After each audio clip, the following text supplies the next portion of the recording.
Hi, welcome back to my channel. 10th class trigonometry का introduction चल रहा था। कल हमने पार्ट 1 के अंदर ट्रिग्नोमेट्री की कुछ बेसिक चीज़ें जानी थी कि ट्रिग्नोमेट्री क्या है और इसके बेसिक पॉइंट क्या क्या हैं। आज हम उससे आगे स्टडी करेंगे कि 0 डिग्री और 90 डिग्री के बीच के कुछ इम्पोर्टेंट ट्रिग्नोमेट्री रेशो की वैल्यूज क्या होती है। 0 डिग्री से 90 डिग्री के बीच के जो एंगल हैं, उन एंगल में ट्रिग्नोमेट्रिक जो रेशो हैं उनकी वैल्यूज क्या क्या होंगी। इसके लिए हम एक इम्पोर्टेंट टेबल है और उस टेबल के माध्यम से उन सभी वैल्यूज को जानेंगे कि कैसे कैसे ये वैल्यूज आती हैं। देखिए, 0 डिग्री टू 90 डिग्री के बीच की एक टेबल है, तो मैं इधर लिख रहा हूँ एंगल थीटा इस डायरेक्शन में 0 डिग्री, इधर लिख देता हूं 30 डिग्री,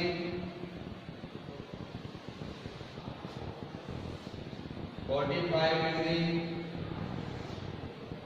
इधर लिख देता हूं 60 डिग्री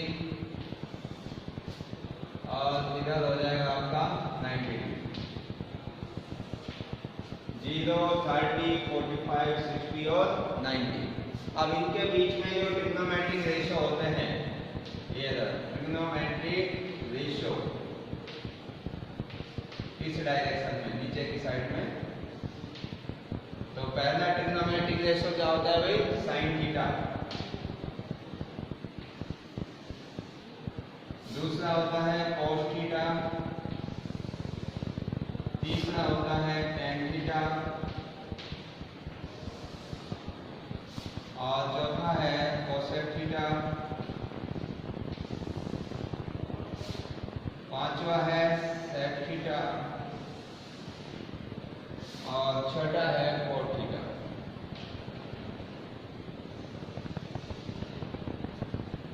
ये देखिए,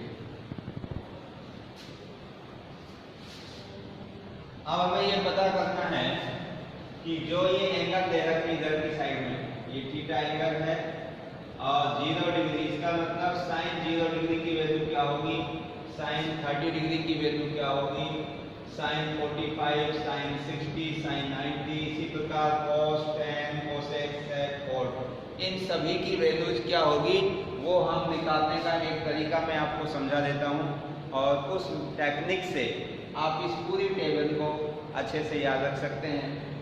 देखिए, हमें साइन 0 डिग्री की वैल्यू पता करने के लिए साइन 30, साइन 45, साइन 60 और साइन 90 इनकी वैल्यू पता करने के लिए आप क्या करें, एक छोटी सी टेक्निक है जिसको आपको याद रखना है। आप क्या कर लो, 0 से और 4 तक काउंटिंग लिख लो। 0, इसके बाद में 1, 2, 3 और 4। 0 से और 4 तक हमने काउंटिंग लिखी। फिर इन सभी को आप 4 से डिवाइड कर दो, इसको भी 4 से, 4 से, ठीक है। अब इन सभी का स्क्वायर रूट ले लो, अंडर रूट लगा दो ऊपर।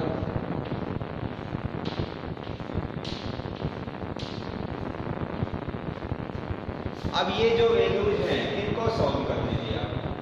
0/4, 0 को 4 से डिवाइड करेंगे तो 0 आएगा, 0 का अंडर रूट कितना होगा? 0। तो जो आपका साइन 0 की वैल्यू है वो कितनी हो गई? 0। क्लियर है भाई? इसको सॉल्व करने पर वैल्यू क्या आएगी आपकी? 0।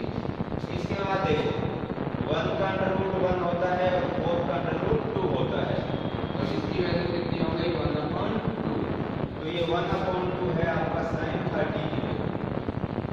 तो साइन 30 डिग्री की वैल्यू कितनी आ गई? 1/2।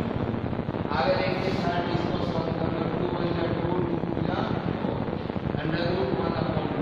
तो अंडर रूट 1 की वैल्यू 1 हो गई और अंडर रूट 2 की वैल्यू कंप्लीट नहीं आती, इसलिए उसको अंडर रूट में ही रहने देंगे और साइन 45 की वैल्यू हो जाएगी 1/2। क्लियर है भाई? अब इसी प्रकार से आगे देखिए, √3/4 भी डेसिमल में आती है 1.732, तो हम डेसिमल का यूज ना करें, इसलिए उसको अंडर रूट में ही रख देते हैं। और रूट 4 की वैल्यू कितनी हो जाएगी 2, तो साइन 60 की वैल्यू हो गई √3/2 और साइन 90 के लिखने के लिए देखिए 4 से 4 कैंसिल हो जाएगा और 1 का √1 होता है, और 1 को 1 से डिवाइड करेंगे तो 1 ही आएगा, तो साइन 90 की वैल्यू कितनी आ गई 1 आ गई। क्लियर है भाई? तो क्या किया है मैंने इसमें, ये आपको रखने की जरूरत नहीं है, इस छोटी सी टेक्निक से आप याद रख सकते हैं कि सबसे पहले आप 0 से और 4 तक काउंटिंग नोट करेंगे, 0 1 2 3 4, और फिर सभी को 4 से डिवाइड कर देंगे और फिर सभी का अंडर रूट लेंगे। तो ये जो इनको सॉल्व करने पर वैल्यू आएगी वो आपकी साइन थीटा की वैल्यू होगी 0 से और 90 डिग्री तक, 0 to 90। क्लियर है? अब आगे देखिए, अब हमें किसकी वैल्यू चाहिए भाई, cos थीटा की। तो अब एक इसी वैल्यू से ये सारी वैल्यूज हम बना सकते हैं। cos थीटा की वैल्यू लिखने के लिए जो ये sin थीटा की वैल्यूज थी इनको बैक साइड से लिखना शुरू करते हैं। कहां से? बैक साइड से। यहाँ जो वैल्यू 1 है वो आपकी इधर आ जाएगी, उसके बाद फिर इधर आ जाएगा √3/2, फिर इधर आओ 1/√2, फिर 1/2 आफ्टर इन लास्ट 0, तो आपकी लास्ट में 0 आ गई।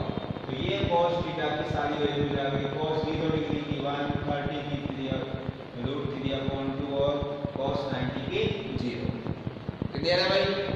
अब इसके बाद हमारे पास आता है tan थीटा, और tan थीटा की वैल्यू आपको लिखने के लिए क्या करेंगे, हम जो sin की वैल्यूज थी उसमें इस cos की वैल्यू से हम डिवाइड करते हैं।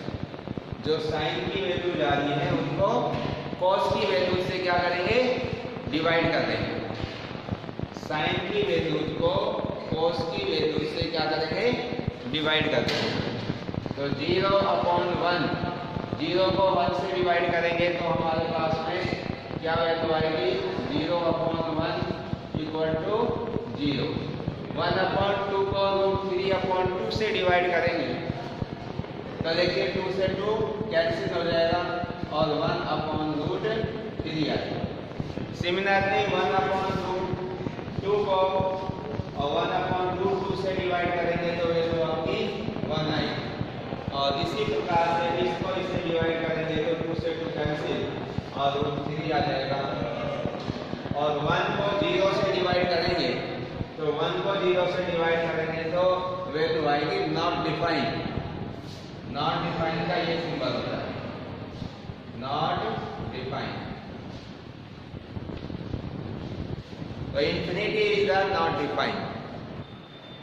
अब आप क्या करेंगे, कोसेक थीटा की वैल्यू फाइंड आउट करेंगे। तो कोसेक थीटा की वैल्यू निकालने के लिए जो साइन थीटा की वैल्यू है इसका रेसिप्रोकल करेंगे, क्योंकि देखिए 0 के अपॉन में 1 मान सकते हैं और इसका रेसिप्रोकल करेंगे तो 1/0, तो इसका मतलब 1 को 0 से डिवाइड करेंगे तो ये भी क्या आएगा, नॉट डिफाइंड, इंफिनिटी आएगा। फिर आगे साइन की सभी साइन की वैल्यूज का रेसिप्रोकल करते जाएंगे, तो इसी प्रकार से आपका आ जाएगा 1/2 का रेसिप्रोकल करेंगे तो 2, 1/√2 का रेसिप्रोकल करेंगे तो √2, और इसका रेसिप्रोकल होगा 2/√3, और इसका रेसिप्रोकल क्या होगा 1। सेम इसी प्रकार से अब सेक थीटा की वैल्यू लिखने के लिए आप cos थीटा की वैल्यूज का रेसिप्रोकल बनेंगे। तो cos थीटा की वैल्यू क्या है भाई, 1 का रेसिप्रोकल क्या होगा, 1 होगा। √3/2 का रेसिप्रोकल 2/√3, और 1/√2 का √2, और 1/2 का रेसिप्रोकल 2, और 0 का reciprocal not defined, infinity. Last में cot थीटा की वैल्यू लिखने के लिए tan का रेसिप्रोकल करेंगे, जो भी tan की वैल्यूज है, तो 0 का रेसिप्रोकल करेंगे तो वही नॉट डिफाइंड, इसका आ जाएगा 1/√3 का √3, और इसका 1, इसका इस नीचे 1 मान का रेसिप्रोकल करेंगे तो कितना होगा 1/√3, और नॉट डिफाइन इंफिनिटी का रेसिप्रोकल क्या होगा 0, क्योंकि देखो इंफिनिटी होता है आपका 1/0, ये इंफिनिटी होता है। अब किसी का अगर रेसिप्रोकल कर दूं मैं 0/1 तो 0 है, तो इंफिनिटी का रेसिप्रोकल क्या होगा 0। तो इस प्रकार से ये हमारी जो टेबल है ये कंप्लीट तैयार हो गई। इसमें 0 डिग्री से 90 डिग्री के बीच के सभी ट्रिग्नोमेट्रिक रेशियो की वैल्यू हम इस टेबल के माध्यम से लिख सकते हैं। क्लियर है भाई? अब देखिए भाई नेक्स्ट टॉपिक है इसमें trigonometric ratios of complementary angle. ये टेबल कंप्लीट पढ़ने के बाद नेक्स्ट जो हमारा टॉपिक है trigonometric ratios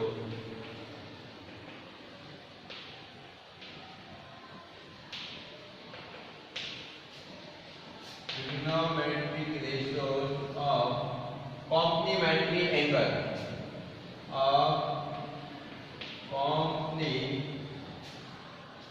complementary angles, complementary angles के ट्रिग्नोमेट्रिक रेशियो। तो सबसे पहले तो हमें ये जानना जरूरी है कि ट्रिग्नोमेट्रिक रेशियो क्या होते हैं कॉम्प्लीमेंट्री एंगल के लिए। कि कॉम्प्लीमेंट्री जो एंगल है वो आप 9th में भी पढ़े थे, सप्लीमेंट्री एंगल, कॉम्प्लीमेंट्री एंगल पढ़े थे कि नहीं? If two angles are said to be complementary if their sum equal to 90 degree. दो एंगल आपकी कॉम्प्लीमेंट्री होते हैं यदि उनका सम कितना हो 90 डिग्री हो। जैसे एक एंगल आपका 20 का है और दूसरा एंगल 70 का है, तो इन दोनों का अगर हम सम करेंगे तो वो कितना होगा 90 डिग्री। तो इन दोनों एंगल्स को हम कॉम्प्लीमेंट्री एंगल्स कहते हैं। तो देखिए जो ये पेयर आपको दिखाई दे रहा है 20 और 70, इन दोनों एंगल्स का अगर हम सम करें तो वो कितना होगा 90 डिग्री होगा। इसका मतलब 20 और 70 कैसे एंगल हैं? कॉम्प्लीमेंट्री एंगल है। इसी प्रकार 10 और 80 डिग्री ये भी कॉम्प्लीमेंट्री एंगल है। और भी बना सकते हैं आप, जैसे 15 और 75 ये दोनों भी आपके कॉम्प्लीमेंट्री एंगल हैं। क्लियर है भाई? अगर दो एंगल का सम 90 डिग्री हो जाता है तो उन्हें हम कॉम्प्लीमेंट्री एंगल कहते हैं। अब इन कॉम्प्लीमेंट्री एंगल के ट्रिग्नोमेट्रिक रेशियोज क्या क्या होते हैं अब उनको हम जानेंगे। तो ये तो आप सभी जानते ही हैं ट्रिग्नोमेट्रिक रेशियो कितने होते हैं भाई, 6 sin cos tan और cosec sec cot, sin cos tan cosec sec cot। इन सभी ट्रिग्नोमेट्रिक रेशियो के हम कॉम्प्लीमेंट्री एंगल के फॉर्मूले लिखेंगे और वो फॉर्मूले भी आपके 6 हैं। देखिए जैसे आपने अभी समझा कि 20 और 70 ये दोनों एंगल्स हैं जो कॉम्प्लीमेंट्री एंगल हैं। अगर ऐसे ही एक एंगल आपका सपोज दैट थीटा है तो दूसरा एंगल क्या होगा? अभी आपको ये समझ में नहीं आएगा कि व्हाट इज थीटा। आप देखो अगर मैं कहता हूं कि भाई एक एंगल आपका है सपोज दैट 25 डिग्री, तो बताओ इसका कॉम्प्लीमेंट्री एंगल क्या होगा? तो 90 में से अगर हम 25 माइनस कर देंगे तो 60 जो 5 है ये इसका कॉम्प्लीमेंट्री एंगल होगा। अब मैं आपसे कहूंगी भाई बताइए 40 का कॉम्प्लीमेंट्री एंगल क्या है? तो 90 में से 40 माइनस कर देंगे तो ये 50 डिग्री, ये भी इसका कॉम्प्लीमेंट्री एंगल है क्योंकि इन दोनों का सम 90 हो रहा है, इन दोनों का सम भी 90 हो रहा है। ऐसे ही जब एक एंगल आपका थीटा है तो इसका कॉम्प्लीमेंट्री क्या होगा? 90 में से इस थीटा को माइनस कर देंगे तो कितना होगा 90 माइनस थीटा। अब यहाँ पे थीटा कोई भी एंगल हो सकता है, जैसे 10 हो सकता है तो 10 माइनस करेंगे तो 80, तो 80 और 10 ये दोनों कॉम्प्लीमेंट्री एंगल हो गए क्योंकि इन दोनों का सम 90 डिग्री है। इसी प्रकार थीटा के स्थान पर आपका 30 हो सकता है तो इसका कॉम्प्लीमेंट्री एंगल हो जाएगा 90 माइनस 30 और 90 में से 30 माइनस करेंगे तो 60 डिग्री। तो 60 डिग्री और 30 डिग्री ये दोनों कैसे एंगल हैं? Complementary angle. क्लियर है भाई? तो अब हमें जो ट्रिग्नोमेट्रिक रेशो है उनके कॉम्प्लीमेंट्री एंगल्स कैसे कैसे दिखेंगे हम। फर्स्ट साइन 90 माइनस थीटा, और साइन 90 माइनस थीटा का कॉम्प्लीमेंट्री फॉर्मूला क्या बनेगा, कॉस थीटा। 90 माइनस थीटा का थीटा हो जाएगा और साइन का कॉस बन जाएगा। सेकेंड कॉस 90 माइनस थीटा, तो इसका हो जाएगा साइन थीटा। ये तीसरा फॉर्मूला है कॉस के बाद में tan 90 minus theta is equal to tan का हो जाएगा cot थीटा। और कोसेक 90 माइनस थीटा और वो हो जाएगा sec theta. 5 sec 90 minus theta is equal to cosec theta. और लास्ट है 6 cot 90 minus theta is equal to tan theta. तो ये आपके ट्रिग्नोमेट्रिक रेशो के कॉम्प्लीमेंट्री एंगल्स के फॉर्मूले हैं, तो इनको आपको याद रखना है। अब देखिए, इनको याद करने की मैं आपको टेक्निक्स बता देता हूँ, किस तरीके से याद करेंगे, बहुत ही इजी हो जाएगा आपके लिए। जैसे मैंने अभी बताया था भाई, थीटा का कॉम्प्लीमेंट्री एंगल होता है 90 माइनस थीटा, और 90 माइनस थीटा का कॉम्प्लीमेंट्री होगा थीटा होगा। तो ऐसे ही आप इसमें जहां भी 90 माइनस थीटा है, इन सभी का कॉम्प्लीमेंट्री तो क्या होगा, थीटा थीटा थीटा। आगे सभी में पीछे पीछे के ये भी थीटा ये भी थीटा, यानी कि 90 माइनस थीटा का कॉम्प्लीमेंट्री क्या होगा, थीटा होगा। अब देखिए इधर साइन का, अब साइन के कॉम्प्लीमेंट्री में क्या लिखते हैं हम, कॉस। तो इसको कैसे याद रखोगे कि जिस भी ट्रिग्नोमेट्री रेशो में ये CO वर्ड, CO जहां जहां भी आ रहा है वहां वहां से तो हटा देना, और जहां नहीं है वहां पर लगा देना। देखो अब इस साइन में CO वर्ड नहीं है, CO, तो इसमें अगर हम CO जोड़ेंगे तो क्या बन जाएगा, कॉस। और 90 माइनस थीटा का भी बता दिया मैंने, थीटा, तो साइन 90 माइनस थीटा का बन जाएगा कोस थीटा। क्योंकि इसमें CO वर्ड नहीं था तो मैंने ऐड कर दिया। अब इसमें CO आ रहा है तो इसको हटा देंगे और S4 बन जाएगा साइन, तो साइन थीटा। इसमें देखो tan में CO नहीं है तो CO जोड़ दो, CO जोड़ोगे तो cot, तो ये बन जाएगा tan 90 माइनस थीटा का cot थीटा।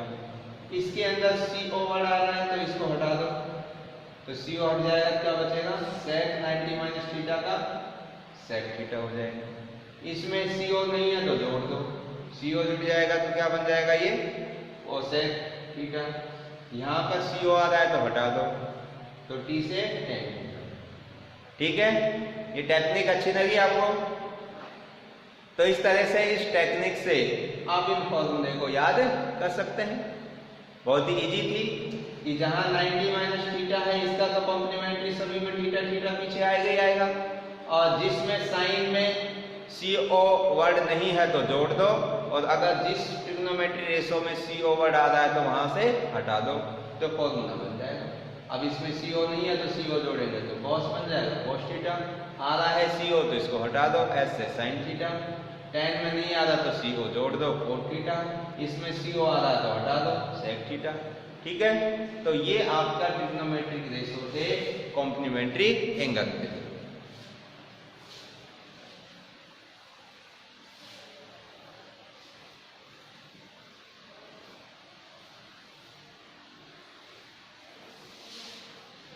अब देखिए इसके अंदर लास्ट टॉपिक और बचा है आपका ट्रिग्नोमेट्रिक आइडेंटिटी। कौन सा टॉपिक है भाई? लास्ट टॉपिक बच रहा है आपका ट्रिग्नोमेट्रिक आइडेंटिटी। तो देखिए ट्रिग्नोमेट्रिक आइडेंटिटी क्या होती है। तो सबसे पहले तो आपको ये जानना जरूरी है कि आइडेंटिटी क्या है। तो इक्वेशन और आइडेंटिटी इन दोनों में थोड़ा सा फर्क है। देखिए जैसे मैं आपके सामने यहाँ पे लिख दूँ एक इक्वेशन x + y = 5, ये आपकी एक इक्वेशन है। क्या है भाई? इक्वेशन है। लेकिन x + y का whole square = x² + 2xy + y², ये एक आइडेंटिटी है। दोनों में इक्वल का साइन है, लेकिन अंतर क्या है, डिफरेंस क्या है इनमें, कि ये जो इक्वेशन है ये वेरिएबल के कुछ ही वैल्यू के लिए ट्रू होती है, कि x और y के कुछ सीमित वैल्यू इसके अंदर अगर हम रखें तो उसके लिए 5 आ जाएगा, यानी कि ट्रू होगी। बट अगर और वैल्यूज रखेंगे तो उसके लिए ये ट्रू नहीं होगी। देखो कैसे, जैसे मैंने यहाँ पर x के स्थान पर रख दिया सपोज करो 1, y के स्थान पर रख दिया 4, तो 1 और 4 कितना आ जाएगा? 5। लेकिन अगर मैं यहाँ पर x के स्थान पर 2 और y के स्थान पर 4 रखता हूँ तो 2 और 4 6 आने चाहिए, जबकि इधर कितना है? 5। तो ये कुछ वैल्यूज के लिए जैसे x = 1 और 4 के लिए ट्रू है, या फिर x = 2 और y = 3 इसके लिए ट्रू है। x = आपका कर दिया 6 और y = -1 कर दिया, इसके लिए ये ट्रू है। लेकिन अगर और वैल्यू इसके अंदर रखूं, जैसे x = 2 और y = 4, ये रखने पर ये इक्वेशन है जो सेटिस्फाई नहीं होती है। तो इक्वेशन तो क्या होती है, वेरिएबल के कुछ सीमित मानों के लिए ही सत्य होती है, ट्रू होती है। बट आइडेंटिटी है जो वेरिएबल के सभी मानों के लिए सत्य होती है, ट्रू होती है। ऑल वैल्यूज, आइडेंटिटी है जो वेरिएबल के ऑल वैल्यूज के लिए क्या होती है भाई? ट्रू होती है। इसमें x और y का जो भी आप मान रखना चाहें वो रखिए और दोनों साइड्स को सोल्व करेंगे तो हमेशा इक्वल ही आएगी, जबकि इस इक्वेशन में ऐसा नहीं होता है। आप यहाँ पर x और y की वैल्यू जो भी आपके मन में आए वो रख के देखिए दोनों साइड, और दोनों साइड रखकर जब आप सोल्व करोगे तो लेफ्ट हैंड साइड और राइट हैंड साइड हमेशा कैसे आएंगे? इक्वल आएंगे। ठीक है भाई। अब ये आपकी जो ट्रिग्नोमेट्रिक आइडेंटिटी है ये ट्रिग्नोमेट्रिक रेशियो के लिए है। किसके लिए है भाई? ट्रिग्नोमेट्रिक रेशियो के लिए है। तो ये आपके ट्रिग्नोमेट्रिक जो रेशियो है ये सभी एंगल्स के लिए क्या होती हैं? ट्रू होती है। कोई भी एंगल आप इनके लिए रखेंगे तो इनके दोनों साइड कैसे आ जाएंगे? इक्वल आएंगे। देखिए कुछ इंपॉर्टेंट आइडेंटिटीज हैं जिनको मैं यहाँ पर नोट कर रहा हूँ। नंबर 1, जैसे sin square theta plus cos square theta = 1। आप इसमें थीटा की कोई भी वैल्यू रखिए, तो यहाँ भी और इधर भी, और उनको जब सॉल्व करेंगे तो वैल्यू आपकी 1 आएगी। तो ये आपका फर्स्ट ट्रिग्नोमेट्रिक आइडेंटिटी है जो कि बहुत ही इंपॉर्टेंट है और सबसे ज्यादा काम आती है। ये वाली जो ट्रिग्नोमेट्रिक आइडेंटिटी है जो सबसे ज्यादा काम आने वाली आइडेंटिटी है। तो आप याद रखेंगे sin square theta plus cos square theta = 1।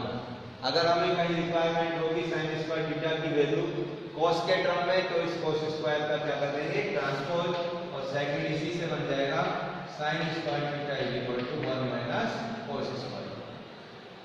और cos स्क्वायर थीटा की जरूरत होगी तो sin का ट्रांसपोज कर देंगे, तो यहीं से तीसरा बन जाएगा cos square theta = 1 - sin square. Clear है भाई? तो एक तो इंपॉर्टेंट आपकी है। फिर इसके बाद में आपकी आती है 4th नंबर पर sec square theta minus tan square theta = 1। ये भी बहुत इंपॉर्टेंट आइडेंटिटी है। अब इससे भी आप sec स्क्वायर थीटा की आपको रिक्वायरमेंट है tan के टर्म में, तो tan का ट्रांसपोज कर देंगे, और यहाँ से sec स्क्वायर थीटा बन जाएगा 1 + tan स्क्वायर थीटा, और अगर स्क्वायर हटाएंगे तो इसके ऊपर अंडर रूट का साइन आ जाएगा। इसी प्रकार से आपकी लास्ट आइडेंटिटी है वो क्या है? cosec square theta minus cot square theta = 1। तो ये वाली आइडेंटिटी और ये वाली और ये तीनों आइडेंटिटी आपकी बहुत ही इंपॉर्टेंट आइडेंटिटी हैं, ये बहुत ज़्यादा काम आती हैं। तो जब इनके मैं की पॉइंट्स आपको नोट कराऊंगा तो सारी आइडेंटिटीज को नोट कराता हूँ, ठीक है। तो ये मैंने थोड़ा सा आपको इसका परिचय दिया कि आइडेंटिटीज क्या है। अब इनमें आप इसकी थीटा की कोई भी वैल्यू रखेंगे तो दोनों साइड आपके इक्वल होंगे। तो ये जो आपने आज इंट्रोडक्शन का पार्ट सेकंड पढ़ा, ये ट्रिग्नोमेट्री के जो मेन पॉइंट थे वो सारे आज खत्म हो गए और कल इसके में सभी की पॉइंट से जो नोट करा दूंगा। क्लियर है भाई? So thank you and thank you very much.